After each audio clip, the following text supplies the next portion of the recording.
व्यासाय भवनाशाय श्रीशाय गुणराशये हृद्याय शुद्धविद्याय मध्वाय च नमो नमः। तपस्वाध्याय शुश्रूषा कृष्णपूजारतं मुनिं विश्वेशमिष्टदं वन्दे परिव्राट् चक्रवर्तिनं श्रीगुरुभ्यो नमः। हरिः ओम्। उपस्थितान् विदुषः प्रणम्य षोडशाध्याये भगवता कृष्णेन कः विषयः निरूपितः इति भाष्यं तथा तात्पर्यञ्च अनुरुध्य यथाकालं वक्तुमिच्छामि। अस्य अध्यायस्य संगतिः पूर्वाध्याये भगवता इदमुक्तं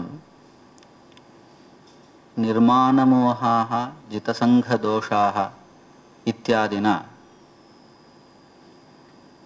ज्ञानसाधनं मोक्षसाधनञ्च सूचितमस्ति। एवमेव यतन्तोऽप्यकृतात्मानः नैनं पश्यन्त्यचेतसः इति ये अयोगिनः वर्तन्ते तेषां भगवद्दर्शनं दुःशकमस्ति इत्यपि प्रतिपादितं वर्तते सूक्ष्मरूपेण। अस्मिन् अध्याये इदं निरूप्यते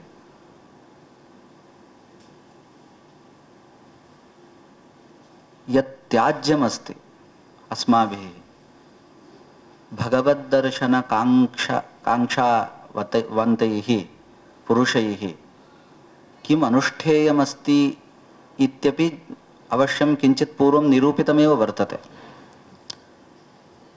तत्र विस्तारेण निरूपणम् अकृत्वा किम् अस्माभिः नानुष्ठेयम् इति प्रदर्शनाय एवञ्च पुरुषार्थसाधनविरोधिभूताः ये धर्माः भवन्ति ते के इति विशिष्य प्रतिपादयितुम् अयम् अध्यायः प्रवृत्तः वर्तते।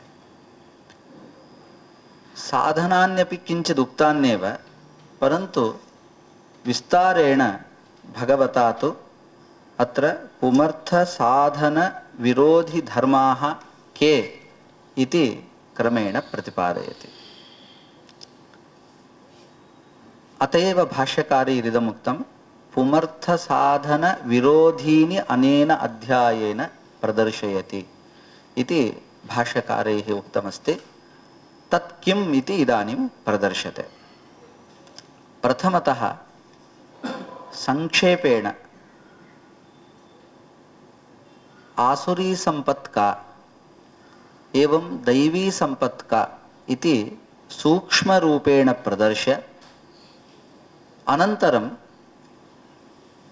विस्तरेण आसुरी संपदः निरूपणं क्रियते इति भाष्य इदानीम् अध्यायस्य स्थितिः। एवम् अस्मिन् अध्याये अस्माभिः चिन्तनीयम्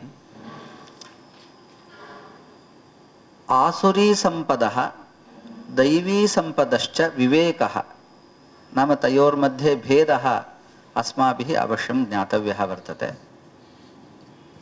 द्वेधा गतिरस्ति, सात्विकाः एवं सात्विकभिन्नाः इति भेदः वर्तते जीवेषु। तत्र सात्विकैरपि कदाचित् अकर्मकरणं भवति, सात्विकानामपि अकर्मकरणं दृश्यते एव। तर्हि अत्र उभयथापि निर्वाहः भगवता क्रियते। यत्र स्वभावतः सः सात्विकः अकर्म करोति तत्रापि अविद्या नाम औपाधिक कश्चन सम्बन्धः भवति, तेनैव तादृशकर्मकरणं भवति। एवञ्च स्वभावतः यः सात्विकः सः यदि अकर्म करोति चेत् तत्र आसुरीसम्पदः तत्र योजना नाम सम्बन्धः भवति इति कृत्वैव तत्र अकर्मकरणम् औपाधिकं भवति। एवञ्च उपाधिनिवृत्तौ च सः सात्विकः पुनः सुकर्म करोत्येव इति स्थितिः। एवमेव यः स्वभावतः सः न समीचीनः तस्य तु कदाचित् सुकर्मकरणं भवति, तत्र दैवी सम्पदः तत्र योजना भवति, सम्पदः सम्बन्धः भवति, तदा कदाचित् सः कर्म करोति, परन्तु यदा तु दैवी सम्पदः सम्बन्धः अपगच्छति तदानीं च सः स्वभावतः अकर्म करोत्येव इति स्थितिः। इदं बुद्धौ आलोच्य भाष्यकारैः अत्र निरूपणं क्रियते। एवञ्च यः अत्र नियमावसरे अकर्मकरणेपि केचन भेदाः वर्तन्ते इत्यपि प्रदर्शनम् अस्मिन् अध्याये विशेषरूपेण क्रियते इति स्थितिः। प्रथमतः इदं निरूपितमस्ति भाष्यकारे इदं गीताचार्यैरेव अभयं सत्त्वसंशुद्धिः ज्ञानयोगव्यवस्थितिः इत्यादि रूपेण दैवी सम्पदः निरूपणं कृतम्। अनन्तरञ्च तेषां विवरणञ्च किञ्चित् वैलक्षण्येन अत्र भाष्यकारैः निरूपितमस्ति। प्रत्येकं तत्र निरूपणं वर्तते। भाष्यकारैः विशेषरूपेण तत्र कश्चन भेदः प्रदर्शितः, अर्थवर्णनावसरे कश्चन भेदः प्रदर्शितः। द्वयोः वा अहं किञ्चित् भेदं प्रदर्श्य अग्रे गच्छामि। प्रथमतः अभयं सत्त्वसंशुद्धिः ज्ञानयोगव्यवस्थितिः दानं दमश्च यज्ञश्च स्वाध्यायस्तप आर्जवम् इति श्लोके अभयम् इत्यस्य स्वतः अन्यस्माद्वा स्वतः भयाभावः अन्यस्माद् भयाभावः इति कश्चन भेदः प्रदर्शितः। तपः इत्यस्य किञ्चिदीषद् भेदेन निरूपणं कृतं। ब्रह्मचर्यादिकं ग्राह्यम् अग्रिमाध्याये किञ्चित् प्रदर्श्यते स्वयं भगवता एव, तदत्र न ग्राह्यं, किन्तु तपः इत्युक्ते ब्रह्मचर्यादिकं तत्र कोशादिसिद्धमेव ग्राह्यम् इति किञ्चित् वर्णनं क्रियते। अनन्तरञ्च अपैशुनम् इत्यस्य कश्चन अर्थभेदः वर्णितः। दोषः जीवस्वभावभूतः, नाम दोषः स्वाभाविकः भवति बहुत्र। तस्य दोषस्य यदि राजसविधे अस्माभिः निवेदनं क्रियते, नाम उत्तमसविधे यदि निवेदनं क्रियते, तेन तस्य उपद्रवः भवति, तस्य क्लेशः यदि भवति, तदानीं तादृशदोषस्य उद्घाटनं राजादीनां पुरतः न कर्तव्यं, येन अन्येषां क्लेशः स्यात् इति अपैशुनम्। इदमेव अपैशुनम् इति कश्चन अर्थविशेषः वर्णितः। परोपद्रवहेतूनां दोषाणां पैशुनं वचः राजादेस्तु मदात् भीतेरदृष्टिर्दर्प एव उच्यते इति तत्र प्रमाणमपि प्रदर्शितं वर्तते। एवं रीत्या दैवीम् अभिजातस्य भारत इत्यनेन इदं सर्वं दैवीसम्पदः निरूपणं कृतं वर्तते। अनन्तरम् एकेनैव श्लोकेन इदं निरूपितं दम्भो दर्पोऽभिमानश्च क्रोधः पारुष्य एव च पारुष्यमेव च अज्ञानञ्चाभिजातस्य पार्थसम्पदम् आसुरीमित्यनेन आसुरीसम्पदः एकेन श्लोकेन संक्षेपतः अत्र निरूपणं कृतं वर्तते। तदनन्तरञ्च इदं निरूपितं दैवीसम्पद्विमोक्षाय इति श्लोकेन निबन्धाय नितरां दुःखसम्बन्धः इत्यर्थः। बन्धः नितरां बन्धः तत्र नितरां बन्धाय आसुरी मता इति तत्र भेदः प्रदर्शितः। तद् विवरणम् अस्त्येव।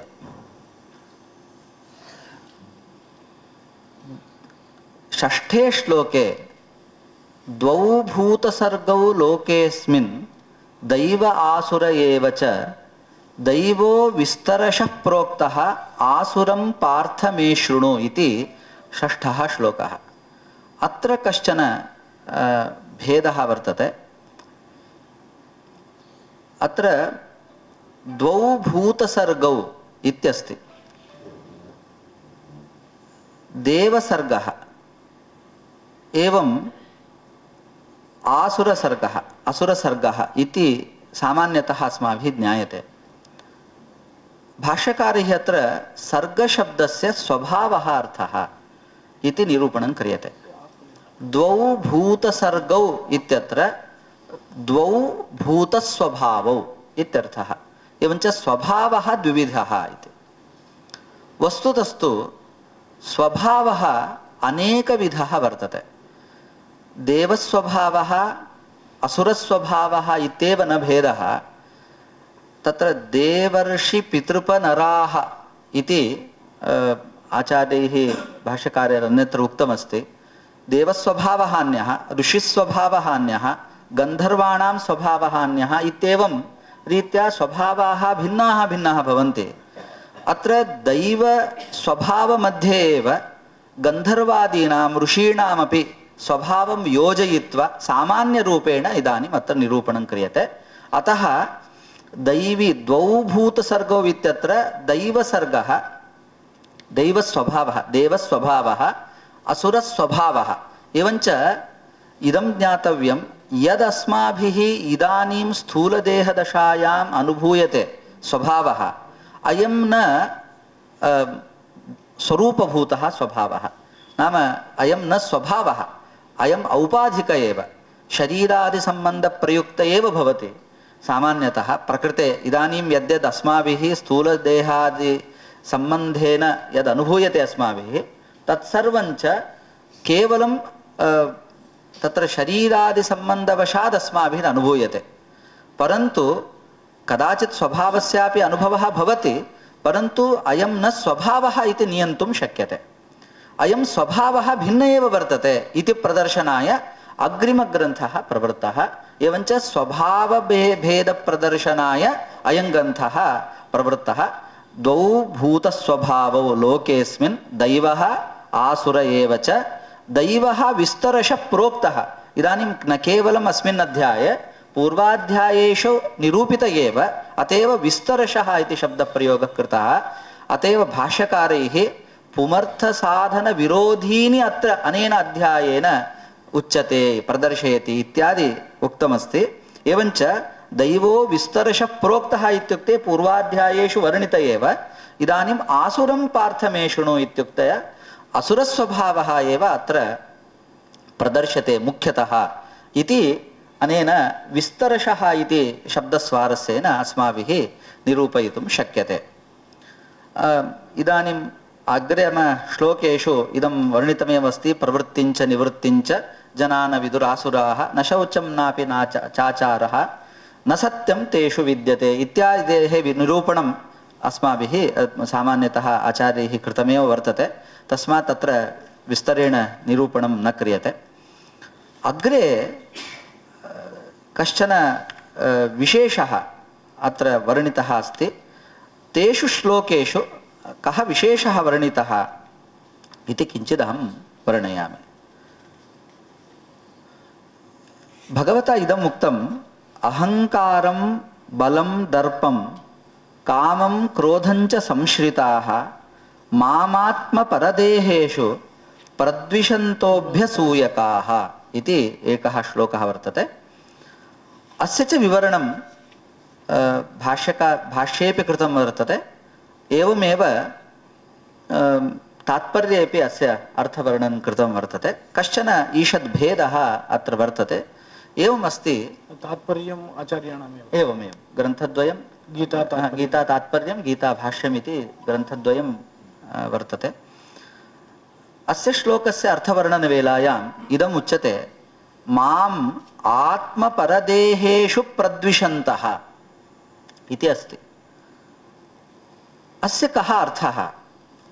अत्र अस्य अर्थः एवं वर्ण्यते, भगवद्वेषः यः वर्तते, आत्मपरदेहेषु द्वेषः मां द्विषन्तः इति अस्ति। अस्य एवं विवरणं क्रियते, न कस्यचित् विष्णुः कारयिता, यदि स्यात् ममापि इदानीं कारयतु। इदानीं कश्चन अस्ति, सः न समीचीनः, सः एवं वदति यदि सर्वस्य कर्मणः विष्णुः एव कारयिता स्यात् तर्हि ममापि इदानीं सद्यः इदं कार्यं कारयतु इति इत्यादि कथनम्। इदमेव अयमेव द्वेषः इत्युच्यते। माम् आत्मपरदेहेषु, मयि इदानीं ममापि अन्यस्यापि विषये इदम् एवं चिन्तनं चलति। इदानीम् अहं मम कारयिता यदि विष्णुः स्यात् तर्हि मम इदानीं सपदि समीचीनं कार्यं कारयतु सः इत्यादिरूपेण तस्य उपेक्षा वा तस्य तत्र तादृशबुद्धिः अयमेव द्वेषपदेन वर्ण्यते। एवञ्च आत्मपरदेहेषु, आत्मदेहेपि एवं रीत्या आत्मदेहान्तस्थितः यः विष्णुः वर्तते तादृशदेहस्थस्य विष्णोः कारयितृत्वादिविषये द्वेषः, नाम अज्ञानं विशेषतः। तादृश द्वेषप्रकारः, यदि ईश्वरः सर्वप्रेरकः सर्वं कारयति तर्हि ममापि कारयतु, अन्यमपि कारयतु, एवं रीत्या तत्र चिन्तनम्, इदमेव चिन्तनमेव द्वेषः इत्यनेन अत्र वर्णितम् अस्ति। इति रीत्या एवं रीत्या यः भावः वर्तते, मनसि भावः वर्तते, अयमेव भावः असुरस्वभावतः तत्र भवति, अयमेव असुरस्वभावो भवति इत्यपि वक्तुं शक्यते। अत्र श्लोके भगवता एवं क्रमः उक्तः, तानहं द्विषतः क्रूरान् संसारेषु नराधमान् क्षिपामि अजस्रमशुभान् आसुरीष्वेव योनिषु इति श्लोकेन आसुरयोनिलाभे प्रयोजकं किञ्चित् उक्तमस्ति। तदनन्तरम् आसुरीं योनिमापन्नाः इति पुनः श्लोकेन मूढा जन्मनि जन्मनि माम् अप्राप्यैव कौन्तेय ततो यात्यधमां गतिम्। एवञ्च आसुरयोनिप्राप्तिः भिन्ना, अनन्तरञ्च अधमप्राप्तिः नाम नित्यनरकप्राप्तिः इति अस्माभिरुच्यते। नित्यनरकप्राप्तिः एतादृशचिन्तनेन भवति इति। एतावता स्वभावः इदानीं स्थूलशरीरावच्छेदेन विद्यमानेषु इदं न चिन्तनीयम्, अहं मम असुरस्वभावो वा मम तु दैवस्वभावो वा इति इदानीं न निश्चेतुं किमपि शक्यते। किन्तु असुरस्वभावः तत् क्रमेण सिद्ध्यति, तद् अस्माभिः न ज्ञातुं शक्यते। दैवी सम्पत्तु प्रवृत्त्यादिना तत्र निश्चेतुं शक्यते इति भागवततात्पर्ये श्रीमद्भाष्यकारैः उच्यते। त्रिविधं नरकस्येदं द्वारं नाशनमात्मनः कामक्रोधः तथा लोभः तस्मादेतत्त्रयं त्यजेत् इति अस्य श्लोकस्य भाष्यकारैः तात्पर्यग्रन्थे अस्य किञ्चित् कश्चन अत्र विशेषः वर्णितः वर्तते। नरकस्य द्वैविध्यम् उच्यते। तत्र नियतनरकादिकं वर्तते। तत्र यः तत्र एकवारं गच्छति तस्य पुनः संसारे पुनः प्राप्तिः, संसारस्य अथवा आवृत्तिर्वा न जन्मप्राप्तिर्वा न भवति।